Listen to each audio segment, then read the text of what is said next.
Hi! In front of me is Nokia XR20 and today I would like to show you how you can download and apply iOS Launcher on this Nokia.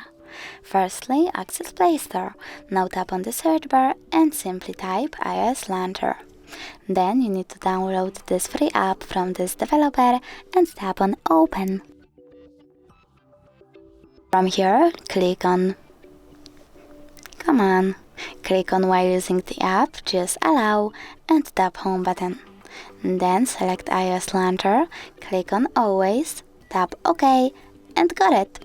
As you can see, Apple layout was applied successfully on this Nokia. Thanks so much for watching. If you enjoyed this video, leave a like, comment and don't forget to subscribe. Bye!